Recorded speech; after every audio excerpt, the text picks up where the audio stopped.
Hello, Secret Vault here. Hello, Secret Vault here. Hello, Secret Vault here. Hello, YouTube. It's the Secret Vault. Search my house, right? It's getting a bit obvious now, isn't it? Yeah? What you do to me and the harassment that I receive is getting a little bit obvious, isn't it? Many will know him as one of the most controversial urban explorers in the UK, mastering the art of sneaking into top secret facilities and having his house raided nearly on a monthly basis. Well, it's not going to be a quick search, I would suggest. Danger of death. Oh, yeah, my head's all. Oh, God. Yeah, my head's all. Oh, yeah, my head's all straight. But what many don't know is he's one of the top UFO researchers in the country, having spoken at panels and UFO conferences for the last 30 years, and responsible for countless crop circles throughout the 90s and beyond. I became fairly well known in UFO circles. Used to do radio interviews, TV material for magazines. I was a consultant for UFO magazine, which was mentioned by Gary Hasseltine. UFO investigator for Bufora and in my own right. So, I mean, I went into this and I started believing that there was something more going on. Do you have a brain cell? I have a channel, right? I have a channel. It's got about 30 videos on it, okay? You know, there's about 30 videos there, and it does talk a little bit about how you make a crop circle, yeah? The questions that you have asked me, right, I have tried quite hard to address, okay, without actually admitting to which circles we've created, because I don't want to get arrested by the police again. In our research in all things paranormal, we take on the theory tonight on whether extraterrestrials can communicate with humans using the same technology paranormal investigators use while hunting ghosts. This, my friends, is the weird world of the Secret Vault.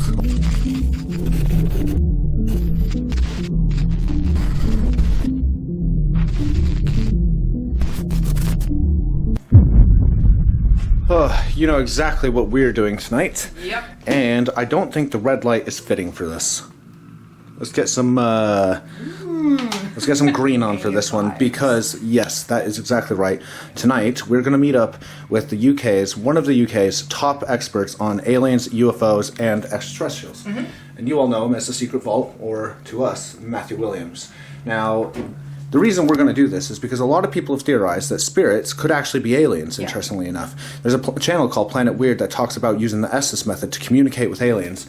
And apparently what you have to say is, what is your time cycle? And they start talking to you, interestingly enough. And Matthew has agreed to actually do this with us. Yeah. On top of that, though, he's doing us a humongous favor. He's invited us over into his home for a full interview about his knowledge on everything from spacecrafts to extraterrestrials, UFOs, crop circles, telling us his history and everything, government conspiracies, everything interesting that a lot of people wouldn't actually know about him. Yeah. But on top of that, yes, he's going to do an Estes method with us and try to communicate with aliens with us. And we both know if anyone is going to make contact, it is going to be Matt. Yeah. He literally, for a living and a hobby, actually, it wasn't even a living, was it? He didn't make it. No, it started off for fun, Yeah. and then he started doing a YouTube, and it just progressed, obviously, from there. But he was doing it way before YouTube. Okay. So, Matthew Williams, the Secret Vault, essentially was responsible for many of the crop circles here in the UK. Yes, we are that cool. We are friends with a crop circle maker. Oh, it's talented as fuck. Yes, I've seen yes. how he did it with like boards and stuff. It must take an absolutely days. That's why I'm saying he's the perfect person to try to make alien contact with, considering crop circles are exactly that. Now, the thing is, we have to get to his house. What time is it? 9:24. We have a long drive, but I don't care. This is going to be so worth it. No one ever, other than TV shows, have done an exclusive interview with him. And because we know him personally, he's going to be just straight up with all of us and all of you guys. So, tonight, we find out, are spirits actually extraterrestrials? Or could some of them be? To be honest with you, I personally still believe that it is the dead and demons talking. But there are theories on ways to communicate with aliens in this method. So let's go get the inside knowledge from the expert. And Ready for a weird night. Yeah, exactly. I mean, of course, we all know Matt is one of the most controversial urban explorers in the UK. But he's highly intelligent. Yeah, You know yeah, of about course. Matt? He's intelligent, he's crazy, he's so deep, he's knowledgeable as fuck. But Yeah. he's just an absolute sweetheart. Yeah. Of course, and I'm excited course. to know this side of him. Well, yeah, I'm excited for the world to get to know the side of him, as well as the experiment we're going to try. But yes, he is one of the most controversial urban explorers in the UK. Many of you guys would know of him based on my channels and many other channels, exploring with Josh to exploring with fighters. He's been on my channel 100 He's been times. on yours, he's been on mine. Yeah. He's been all over the place, and he's gotten us into some of the most top secret locations in the UK. In fact, this man, he is so expert at what he does. Literally, he is the main reason why we've gotten into some of the rarest locations no one else can get into, and that's why our crew stood out so much. He's a fucking legend. But I also, think a lot of them. he, because of this, has had his house raided and been arrested more times than you can count, just because he keeps getting into places where you're not supposed to. Anyway, tonight, aliens. Are ghosts aliens? Let's find out the truth. Let's go. You know what this reminds me of? What's that?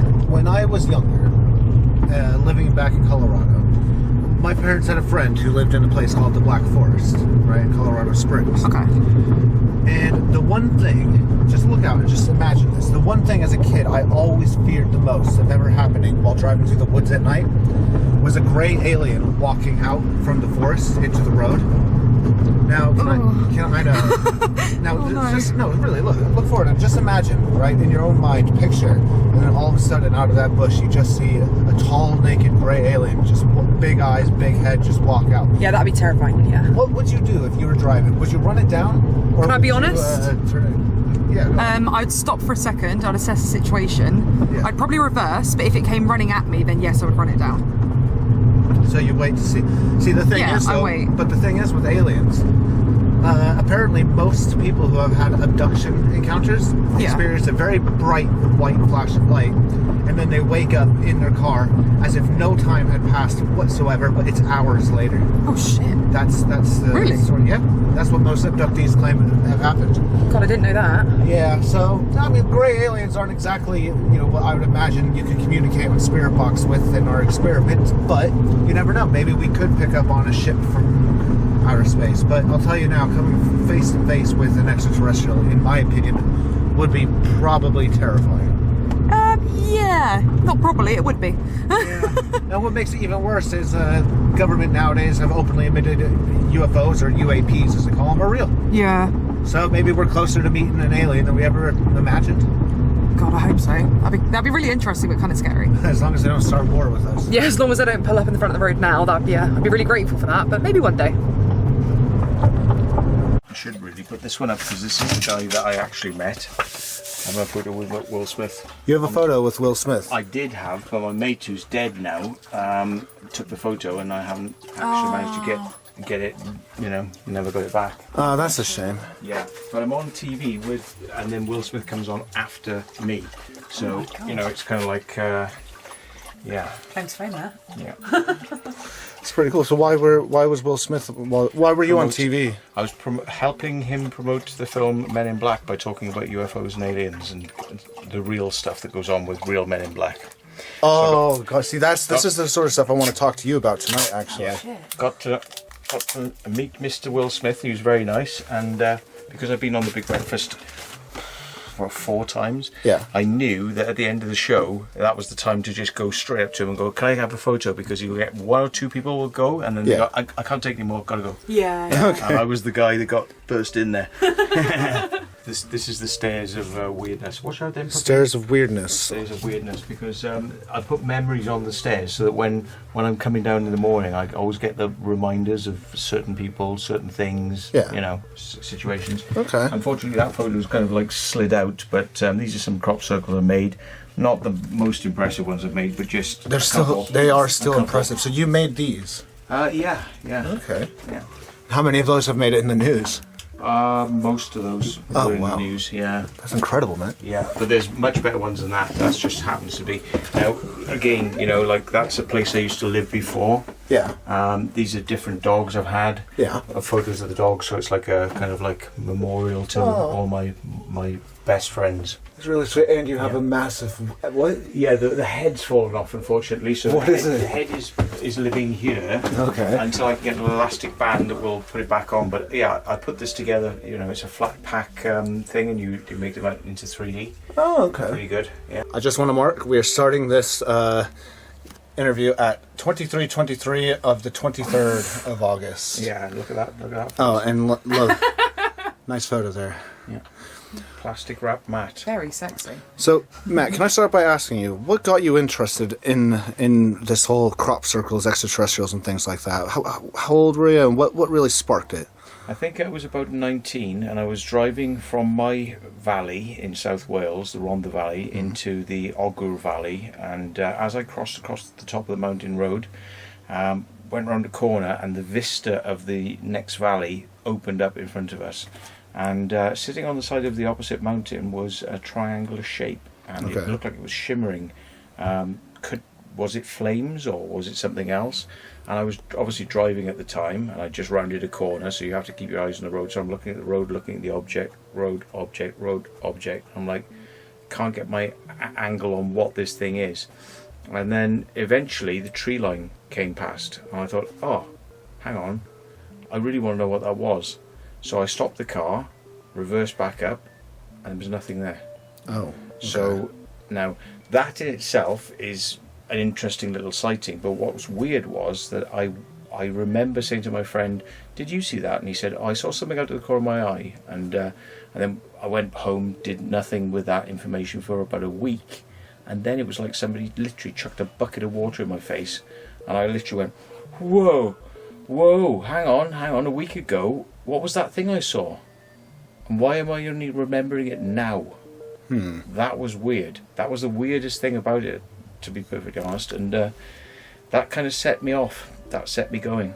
You know, I had books on the paranormal and ghosts and things like that. I used to collect the Unexplained binder series from Orbis Publishing. You know, I just read things, just, you know, going like, yeah, whatever, you know, and like sort of, but you know, you just kind of, it's like when you watch a movie about ghosts and things like that, you go, yeah, okay, whatever, you know.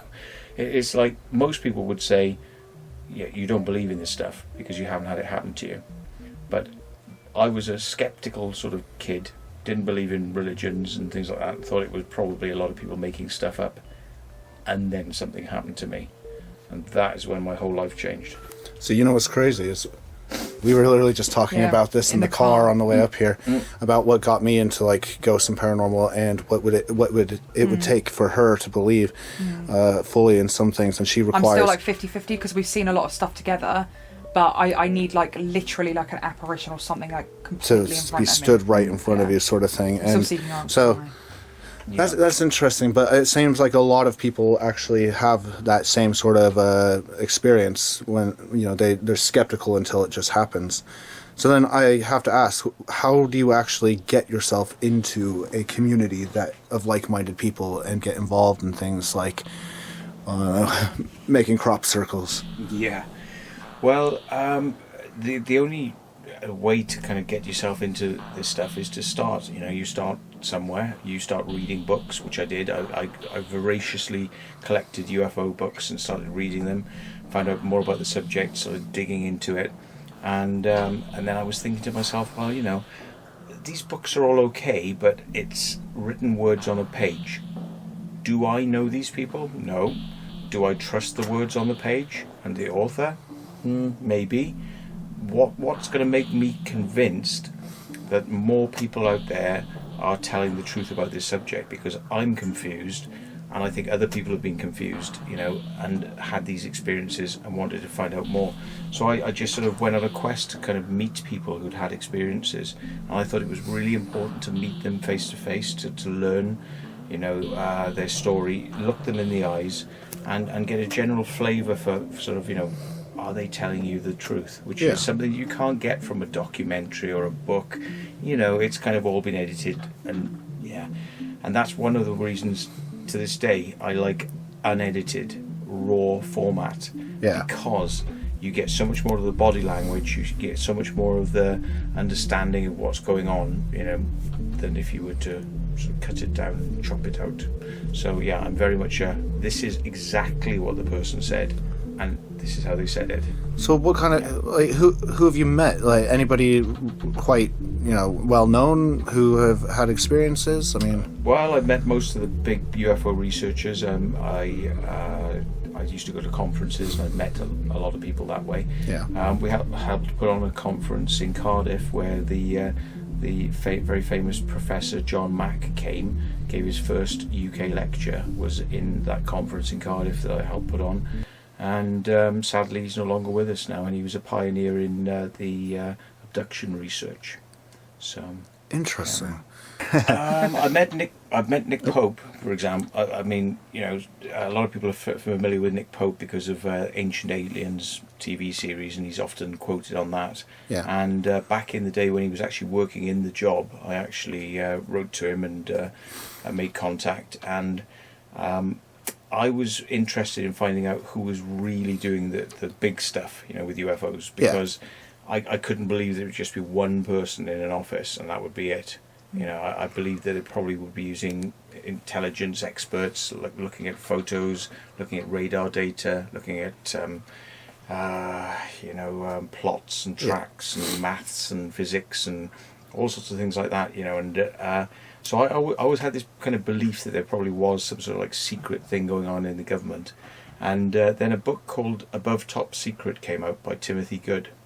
Okay. And he detailed a place called RAF Rudloe Manor, which was in Corsham in Wiltshire. Yeah. And I've made that one of my sort of favourite places to go and explore. That's when I first met you, actually. I don't know if anyone remembers the video or if you're a first-time watcher. It's called UK's Area 51, and Matt could tell you more than I ever could. But the first time I ever met you, we did Corsham. Yeah. Yeah. And you pulled up with a megaphone in your hand, and you know what? I'm just going to roll the clip right here for 2 seconds. Help, help. Call the police and an ambulance. We're stuck in a bunker. Yeah. So I got interested in this place, Rudloe Manor, and after we did the first UFO conference in Wales that had John Mack there was also a guy talking about crop circles. So I ended up going to Wiltshire. And then, because I'd kind of driven through Wiltshire, I'd passed very nearby to this place, Rudloe Manor. So I thought I'll go and check it out. And went down there with a friend, Paul Damon, just thinking, we'll go and ask them, do they actually have any UFO investigation stuff going on there? And we sort of pulled up to the guardhouse and literally just plain-faced just said, could we speak to somebody about whether or not you investigate UFOs here? And they said, yeah, we'll get somebody for you now. And about 20 seconds later, 2 Land Rovers pulled up, screeched to a halt by the side of us. Guys with guns got out and positioned themselves, pointing. And one came up to the car and was pointing directly at my head, within a couple of inches of my head.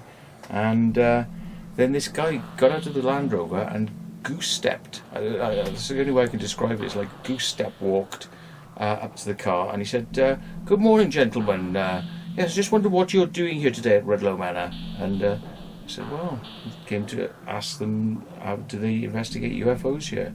And explained to him who I was, where we were from, and all this sort of stuff. All the time, the guns are still there. They haven't moved. Yeah. I explained it all to him, exactly why. Timothy Good's book.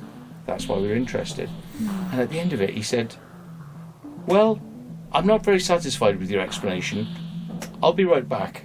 And it's like, well, what? Actually, I've just kind of read you my chapter and verse of exactly what I'm doing in this subject. And the guy was like, I'm not happy with that. It's like, okay. So he went away, made a phone call. And so I'm nodding a bit. And then he came back and he said, right then, I'm going to let you go. I don't want to see you back here again, and thank you very much. And it's like, just let us go. And it was like, that's what fishy. What the hell just happened? Yeah. That is fishy as How hell. long ago was isn't that? it? Hell, yeah. This was like 30 odd years ago. 30 years Maybe ago. 30 years ago. Yeah, that's a bit sus, isn't it? Yeah, the place is closed down now, where they actually did do the UFO investigations. And we've been in the records building where they would have had the files. I think Steve Ronan, maybe yourself, were there when we went to the back part of Rudloe Manor. No, unfortunately, I wasn't there for that. All I've done was the Corsham Underground and get to the Red Door. Yeah. Yeah. That is fishy, though, isn't it? Yeah. It is, yeah. I mean, like, the weirdest thing is they always seem to know when you're there. I would drive my car up there and park, thinking I'll get out of my car and I'll walk around the back of the base or something, and no matter where you went in Corsham, it seemed to be like I would pull up in a road, just about to get out to get my key, lock the door, and a police car would just come straight up to us and go, "Hello, what are you doing?" And it's like, where did they come from? How did they know we were here? I didn't see any cameras that were lining the roads like we have today, but they always seemed to know when we were there, and they would always come. And it was quite spooky, actually. I mean, I thought like maybe they had something drones, on my maybe? number plate. Oh, And of course, okay. now, these days, we have number plate recognition cameras. So I think they were probably one of the first places to have it in the UK. It's And weird how quick they turned up, though. Yeah, The immediate. police, like, absolutely instantaneously. Yeah. That's really sus. Yeah. Okay. So this place, is it still like, what's the score? Is it like semi-functional, completely closed down? Well, they What's used the to score? tell us that it was all closed down and nothing to see here, and we kind of questioned that because there's a massive underground complex there of 25 miles of underground tunnels. Yeah. And they had 5,000 people working there during the war, and it was a government bunker for the royal family. If the bomb ever went off, that was one of the places they could go. So. Yeah, but they said that's all shut down now, and the base is kind of getting mothballed and nothing's going on. And we didn't buy that. We thought there was probably something still going on there. And through digging and putting out information, now down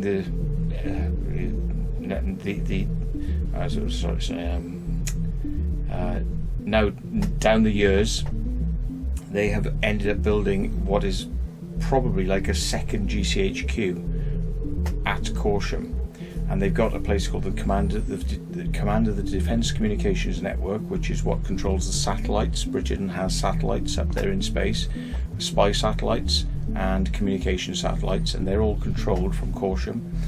So all the data, all the information goes through that as a central hub. So what better place if you were looking into UFOs and reports on radar, or somebody's tapping something in on a keyboard in a different country, MOD, and it'll come through the system. You can intercept everything there at Rudloe Manor because everything goes through Rudloe Manor. So yeah, it's a very important place. Right. So we're pulling up Rudloe Manor on Google Images real quick, just so we can all get a look at it. Yeah. Yeah, that manor house there. Yeah. It's being done up at the moment. Somebody's actually bought it and is going to live in it. But, okay. Yeah. So is it all underneath there? People get confused because there are two sites. Right. Well, three sites in fact. This one is on the north side of the A4 road, and the other two sites are on the south side of the A4 road. Those are the ones on the south side that have the underground bunkers. Rudloe Manor itself, even though it had what was known as a rota bunker, it was on the surface. It wasn't underground.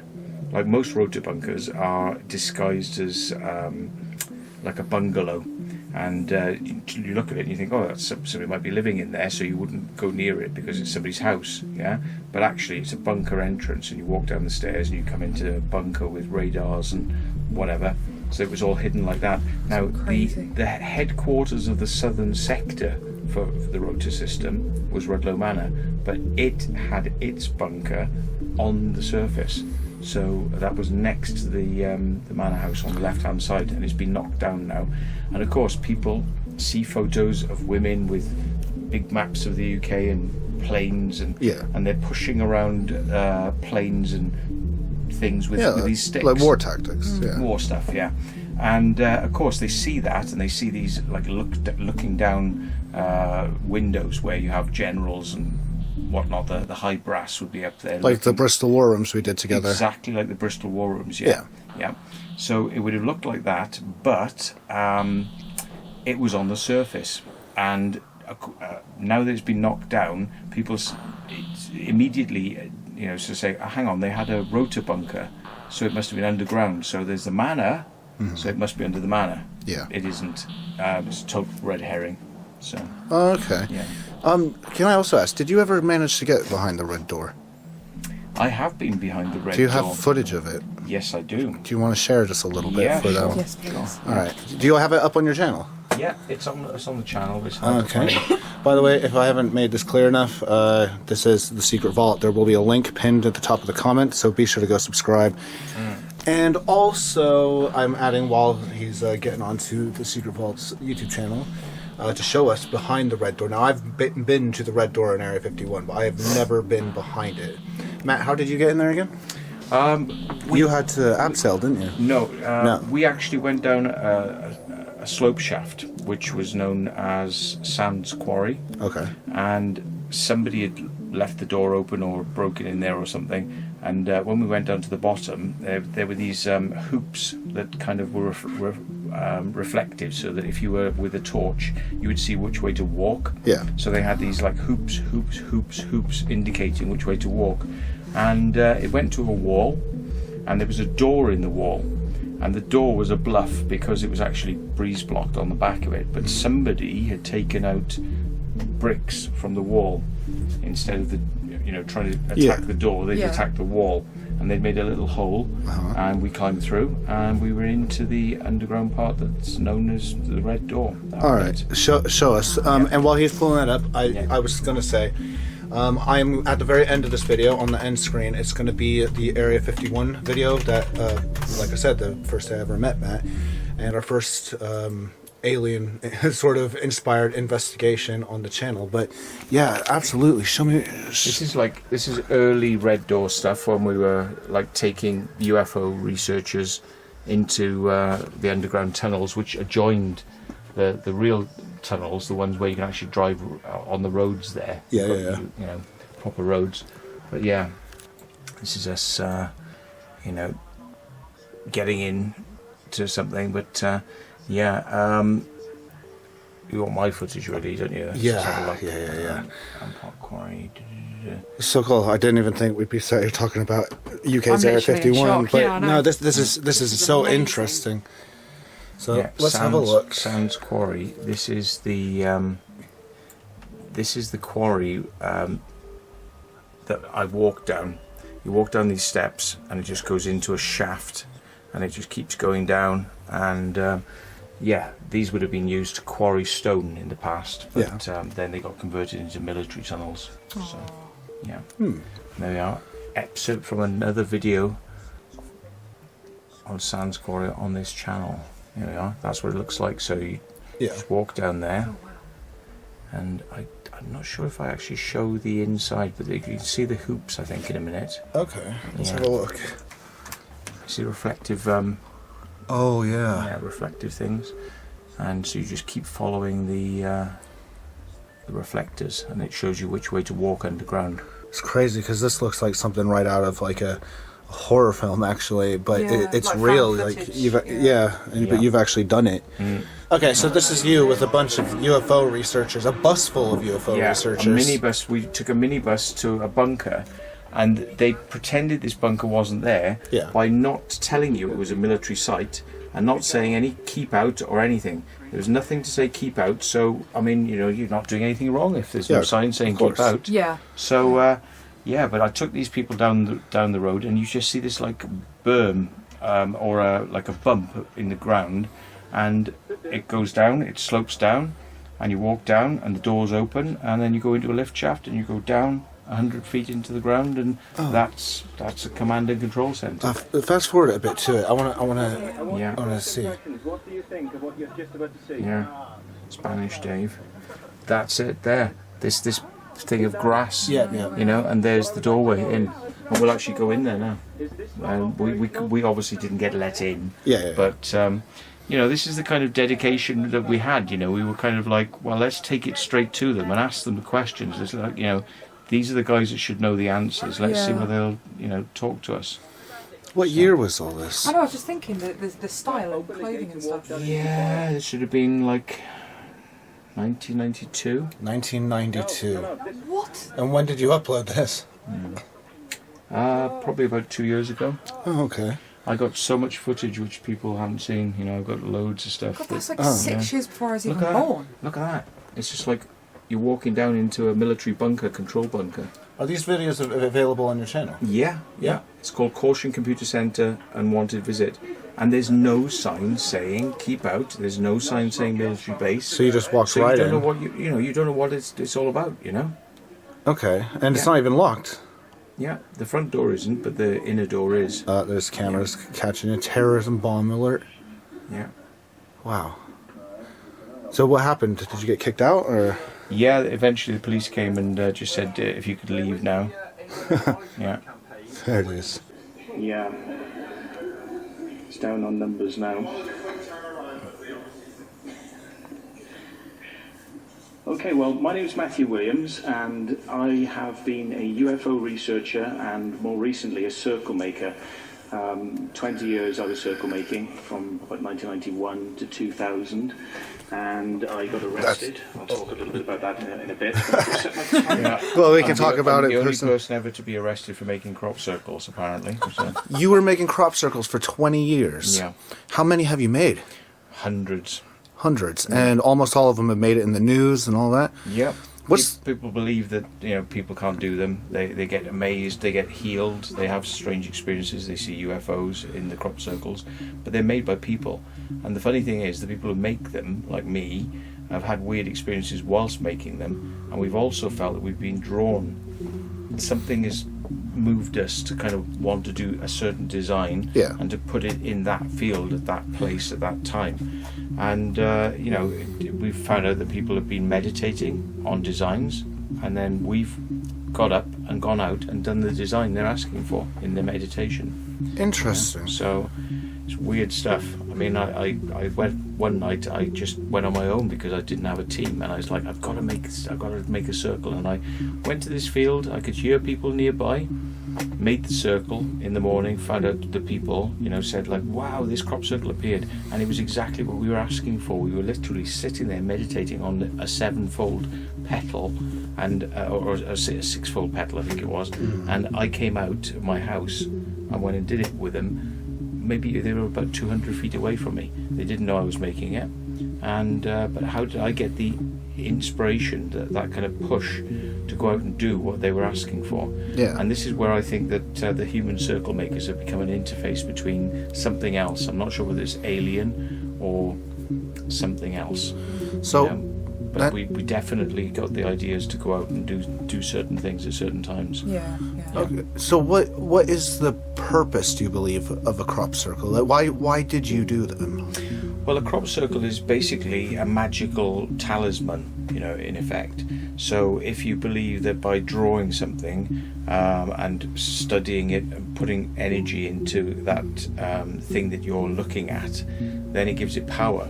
Well, you imagine, take that from a page and put it into a field 300 feet wide, and you've now got something which is not only very much bigger, but it's in a living medium. It's in this actual crop that's alive. Yeah. So you've got wind blowing through it. It's got energy. It's got life force. And things start happening. Weird things start happening. People have time-altering experiences. We've experienced time-altering things.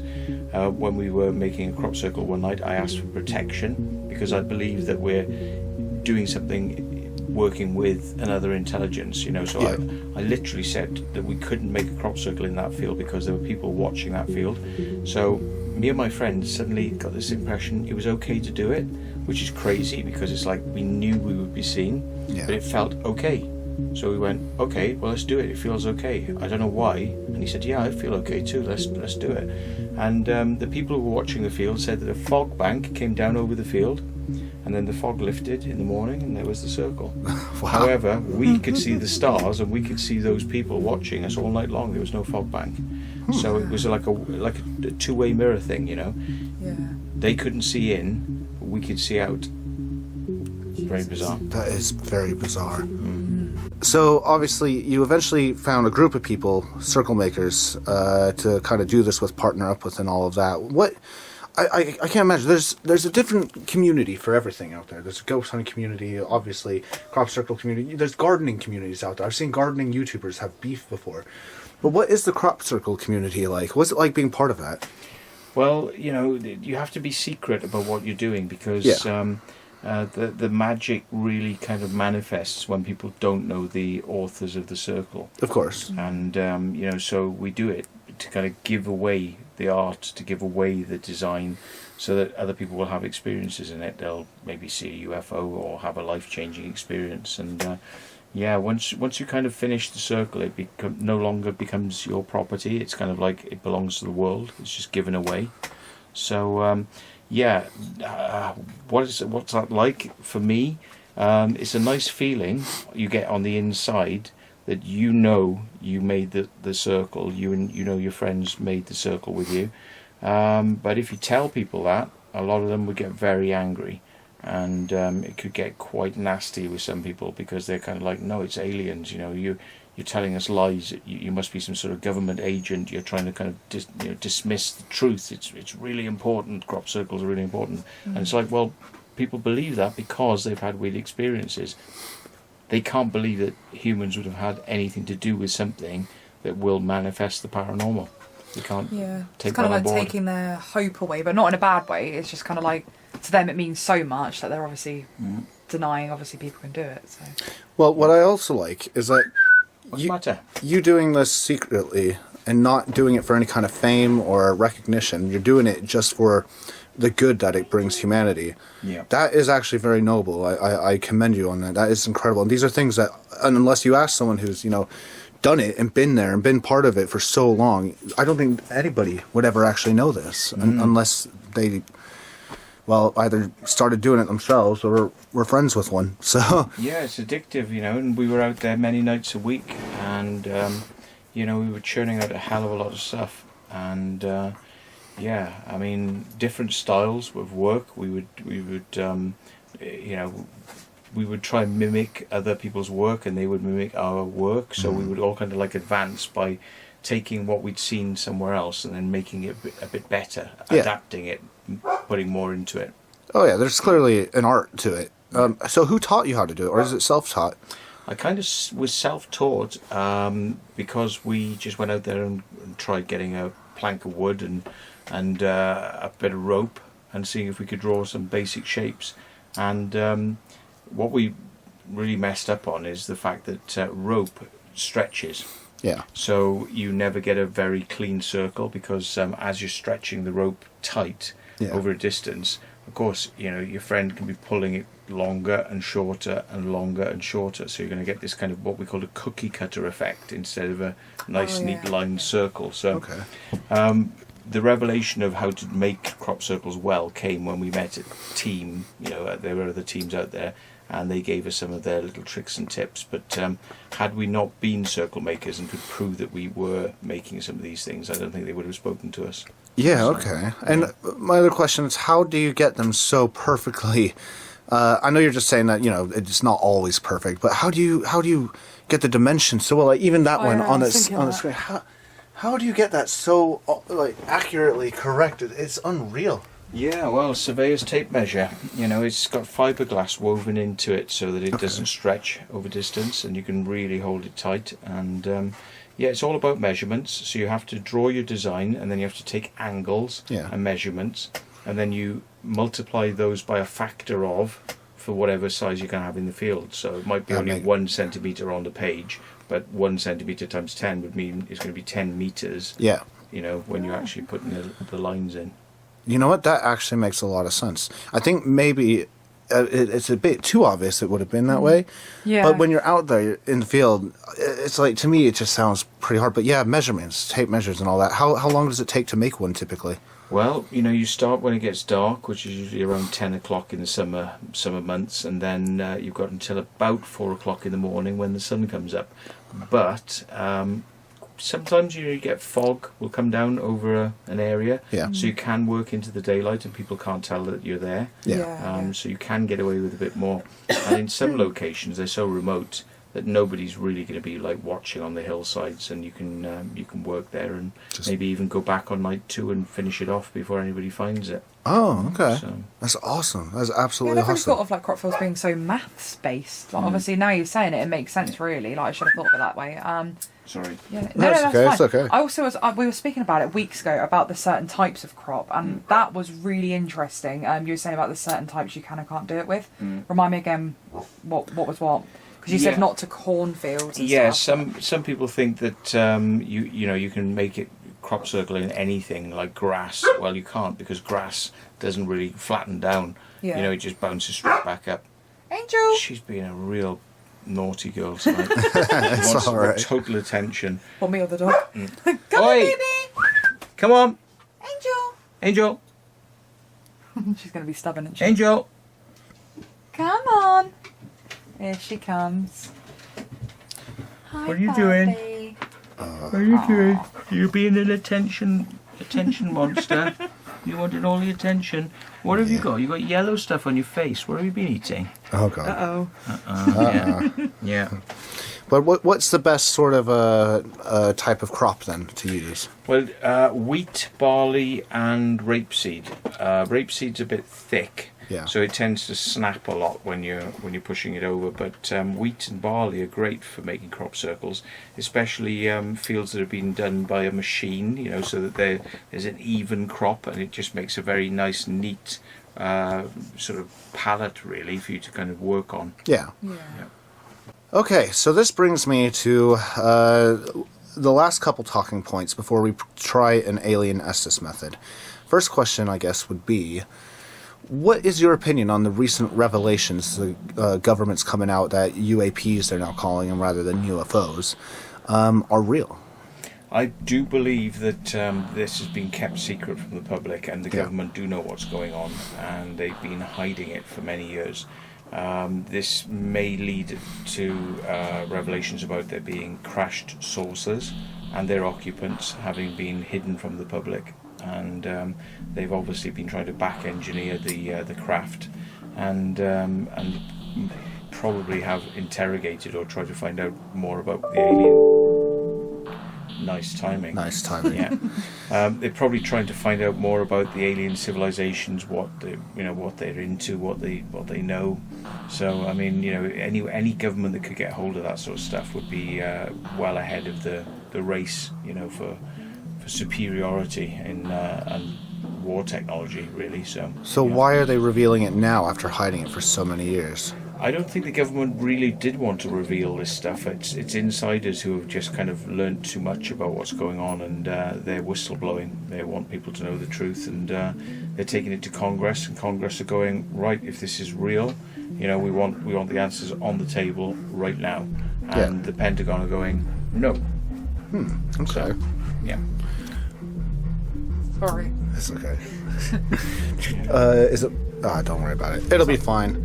It'll be fine. Always get turned around. Angel. Angel. Yeah, it's just because she was breathing in camera, so while you're talking, it's just gonna go. Angel.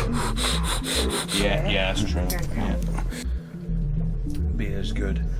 Yes, it is. I can't wait to go home and have one myself. Also, extraterrestrials. Clearly, you have some belief, or maybe you want to believe. That's a quote from X-Files there. My question is, if you believe there are any extraterrestrials, which kinds do you think there are? Well, I've heard of a lot of other people who've experienced actually meeting them and seeing them, saying they've been abducted by them. Some people have been on board craft, and you've got everything from human types, which are like us, they look like us. Yeah. And they call them the Pleiadians. Yep, the Pleiadians. Yeah, and then you've got the Zeta Reticulans, which are the greys, the large grey. Well familiar with the greys. Yeah, very big almond-shaped eyes. Some people believe there are reptilians. I joke, I call myself a reptilian to people all the time. Yeah. Tell them I'm 10,000 years old and I'm a reptilian. Yeah. Have you heard that theory about how the Greys are just humans from the future who have evolved to not needing to having bigger heads because they're smarter, not their eyes are bigger because they're living in darkness out in space, things like that. Yeah, you've heard it. I've heard stories about, time-traveling aliens and also interdimensional aliens, that they may be here with us now and they're not traveling across the vastness of space. They're actually phasing in and out of dark matter. Which brings me to why we're here, actually. Because some people believe that spirits are actually aliens on a higher dimensional plane and they're coming in and out and they are able to communicate. That is exactly why I have to ask you this next question before we perform it. Do you think it's possible to communicate with extraterrestrials, aliens, using methods such as, sweeping through radio stations? Well, I mean, if you can speak to ghosts and people don't believe that, some people don't believe that's possible. But if you can do it with these devices, then yeah, why not with aliens? I mean, one of the big things that you hear a lot in ufology is that when people are abducted, they have messages implanted in their head. It's as if the aliens are talking to them but without a voice. They're putting the images directly into their brains, and they even feel like they're being scanned. Their memories are being scanned by the aliens. So it is possible that they're using some form of telepathy. Yeah. And I believe in telepathy. I've had a lot of weird experiences happen to me over the years, like waking up on 3 days in the trot and having somebody's face in my mind, and then the phone rings and it was somebody I hadn't heard from for years, and they were on the phone, and it happened 3 days in the trot. So I totally believe in telepathy. I've had lots of experiences of weird stuff. So yeah, I think aliens could be telepathic, and maybe we are too, but it might be a little skill that we've kind of either forgotten about or we need to hone.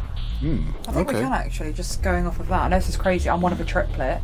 I can't do it with anyone else in the world. My triplets, my other siblings, they're the only people in the world I have a telepathic connection with. Like, there's been times where I've been away for them for overnight or something. They've gone to a sleepover. I keep saying to Mum as a kid, I'm going, Mum, you need to ring my sister. Something's wrong. I can just feel it in my bones. She's going, oh, don't be stupid. You're just jealous because you're not there, or something silly like that.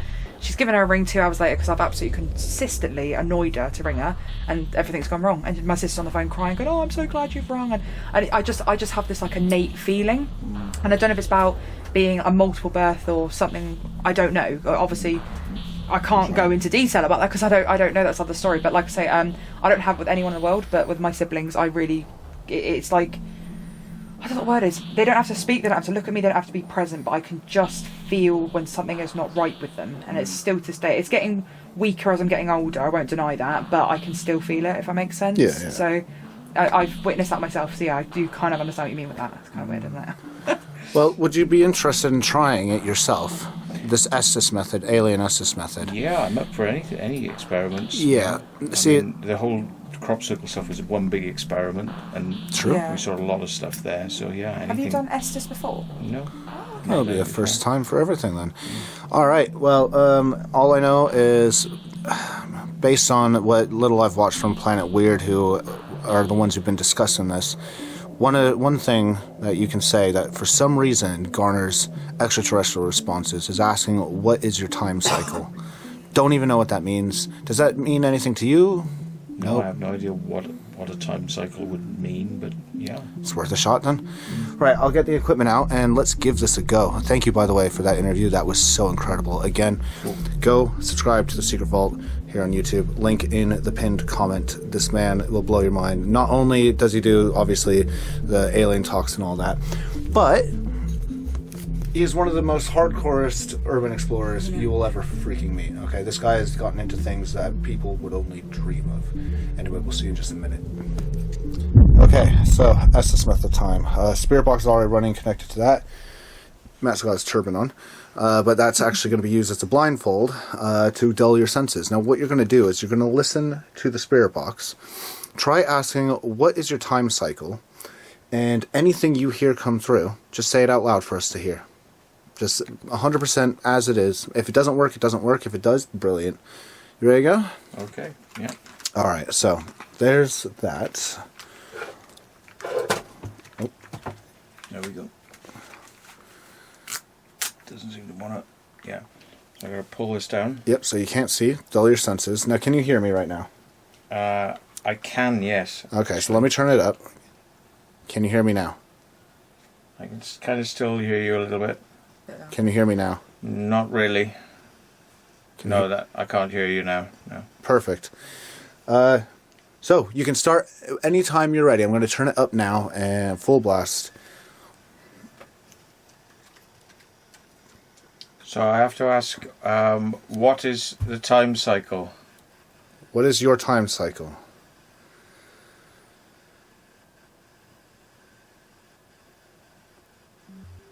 See, I figured if anyone was going to get anything, it would be him because he seems to have a connection with. So it's something about you say it? You say it. So keep saying it. What is your time cycle? Just keep saying it. What is your time cycle? What is your time cycle? What is your time cycle? What is your time cycle? What is your time cycle? It said, hello, can you see me? Did it? Shit. Oh, wow, okay. Hello, can you see me?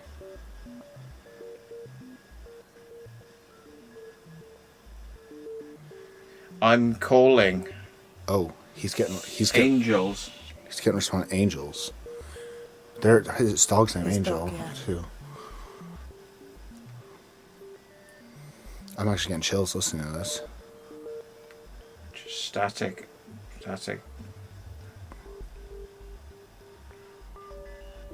Do you have a message for me?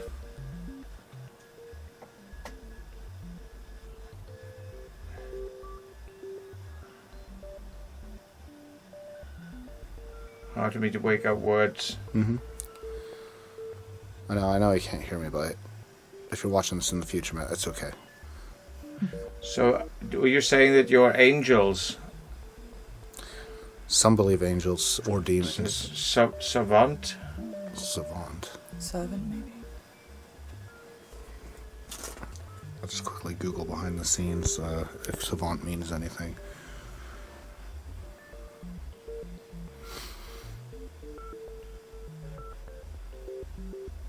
Savant is a word. Minimal?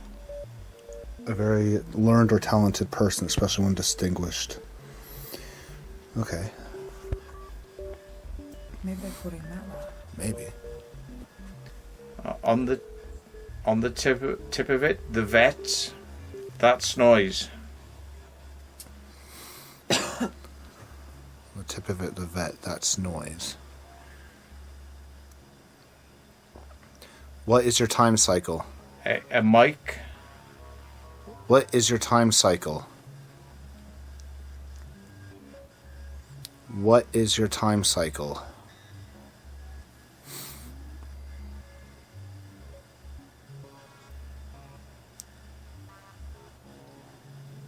What is your time cycle?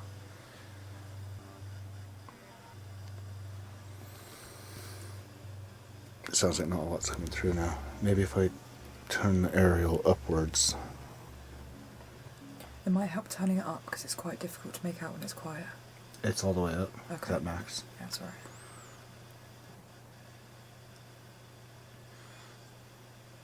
If there's an extraterrestrial that can communicate through the radio, what is your time cycle? Talk to Matt. What is your time cycle? Please give us a response. Please. It sounds like nothing's coming through now.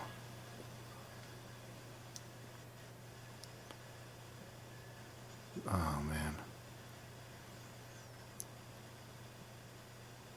I appreciate that he's really trying, though. I was going to say give it a minute because he's just really focusing. Yeah. Please, talk to us. Communicate. Come through.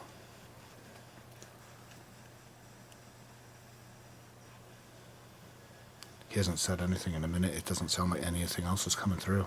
Yeah, just give him another 30 seconds or so because Yeah. it's just trying to get used to it, you know. Please, what is your time cycle? Can you please come forward? If anyone can communicate with extraterrestrials, it's this man.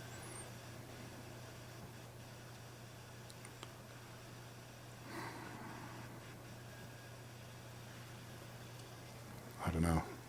It started off Yeah. strong, but it seems It's like it dipped out. I it's don't know. not. You're not getting anything, is it? No. Get ahead. Get ahead. Okay.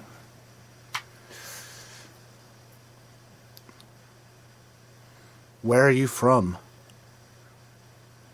You're mouthless. You're mouthless. That's interesting.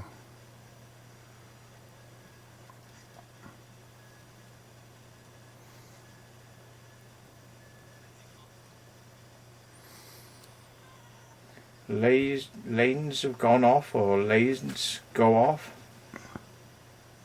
Lanes go off? Oh, fuck it. Do you think I should pull him out of it? No, give him another second. Another second. Okay. 'Cause it's starting to come back through again. See if I can't rest that in there.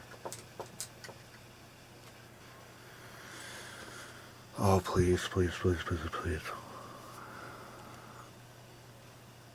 Sometimes it just takes a while to get in tune, do you know what I mean? So Yeah.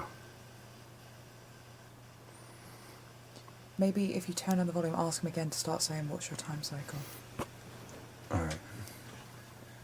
Alright, Matt, real quick, I'm just going to ask if you, just one very last time, because I can tell not a lot's coming through, is it?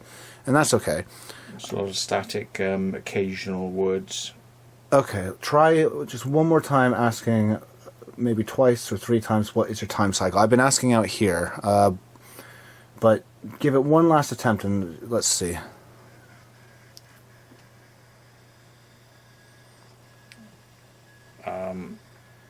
What was the thing now? It was something to the time cycle. What is what is your time cycle? What is the time cycle? What is the time cycle? What is the time cycle? What is the time cycle? What is the time cycle? I think it said you've not got I've not got. someone.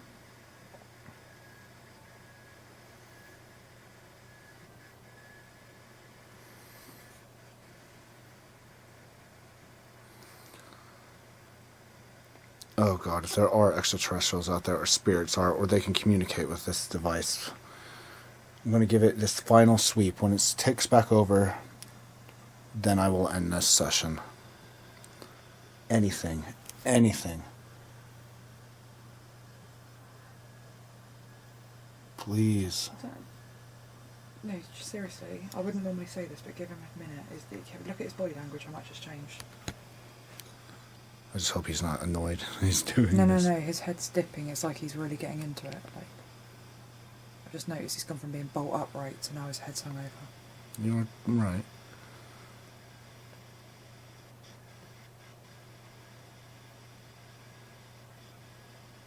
Relations.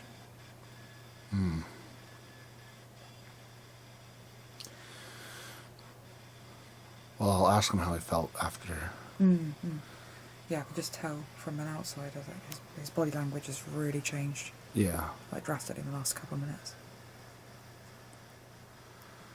What is your time cycle?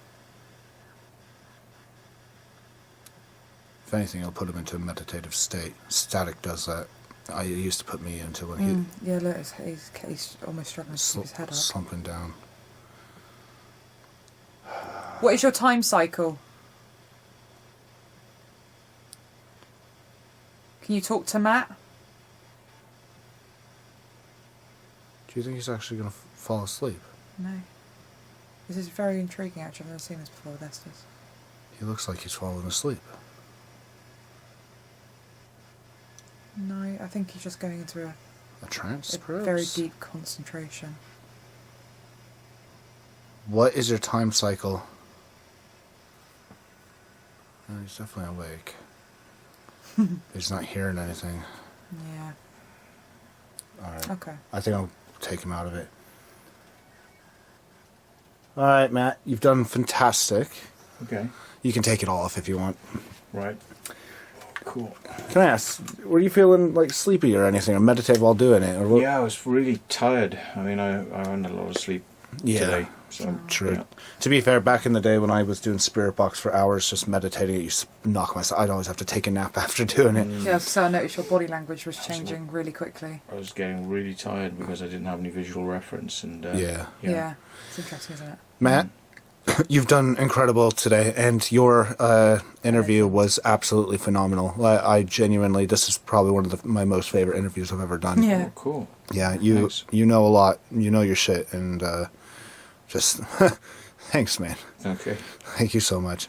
To be fair, though, I don't blame you for being tired. It is Never almost mind. 1 in the morning. Yeah. I know. Well, Zombied. yeah. Bless you. We'll probably let you get to bed because we also have an hour and a half drive Okay. back. I will. I'm going to go straight to bed. All right, mate. Bless you. Seriously, again, thank you so No much. problem. Thank you, darling. No problem. Everyone watching, again, if you enjoyed that, let me know by hitting a like, leaving a comment. And before you go, click this link right here. It's an absolute banger of a video. Don't even think about it. Just click it, and I'll end it as we always do. Do you believe yet?